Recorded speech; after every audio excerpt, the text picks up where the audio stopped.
Akıl Baktası kanalında size hoş geldik. Bağışlayan və mehriban Allahın adı ilə. Salam Sümeyyə bacının şirin, şəkər, gül balaları. Deyin görüm, yeni nağıla qulaq asmağa hazırsınız? O zaman başlayaq. Bu gecənin hekayəsi qəbul olunmuş dua. Bakı kəndlərinin birində Zeynəb adlı bir qız dünyaya gəlmişdi. Zeynəb çox gözəl və şirin bir qız idi. Bir neçə gündür gecə narahat yatdığına görə anası onu həkim müayinəsinə aparmışdı. Həkim biraz yoxlanışdan sonra dedi: Gün ərzində az enerji sərf etdiyi üçün narahat yatır. Biraz idman və masajla yuxusu qaydasına düşəcək. Amma Zeynəbin anası həyəcanla soruşdu: Nəsə problem var, həkim? Bəli, bu qızımızın gözlərində problem var. Tez bir zamanda əməliyyat olunmalıdır. İstəyirsiniz başqa həkimlərlə də məsləhətləşin. Amma bunu bilin ki, uşağın gözünün 1 yaşa qədər əməliyyatı vacibdir. Həmin gecə Zeynəbin anasının gözünə yuxu getmədi. Səhər onu bir neçə həkimə göstərdilər. Amma hamısının cavabı eyni idi. Zeynəbin böyük bacısı Rüqəyyə anasını narahat görüb soruşdu: Ana, bu həkimlər nə dedilər? Hamısı eyni sözü dedi, qızım. Bütün gecə ana dua edib Allahdan kömək istədi. Səhər olan kimi uşaqları yedirdib yola çıxmağa hazırlaşdılar. Rüqəyyənin gözləri doldu. Anacan, yoxsa bacımı əməliyyata aparırsan? Yox qızım, onu daha yaxşı həkimin yanına aparacam. Birazdan bütün ailə yola düşdülər. Rüqəyyə hələ də hara getdiklərini bilmirdi. Birdən qarşısında böyük məscidi görəndə təəccübləndi.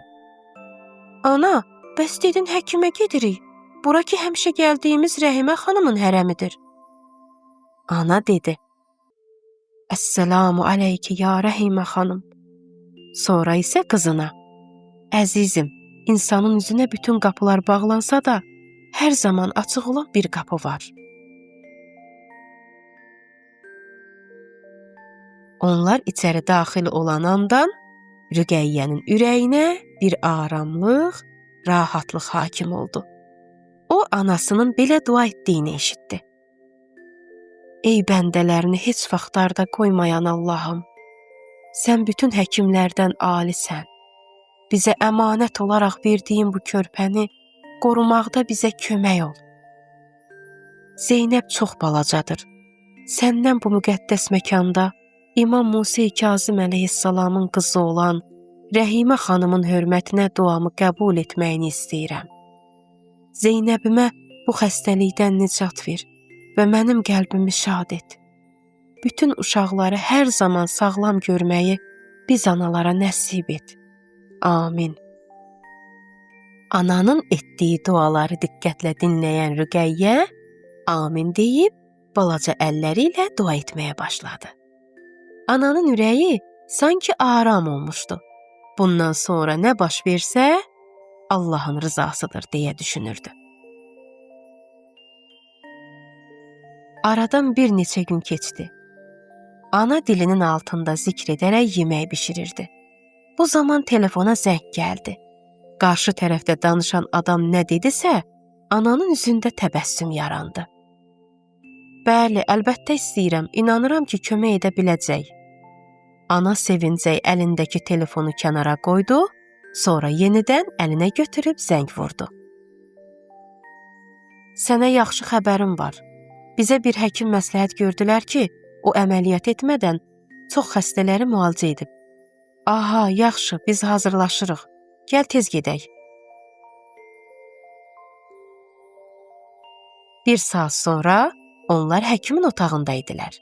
Ana uşaq barədə məlumat verdikdən sonra həkim uşağı müayinə etdi.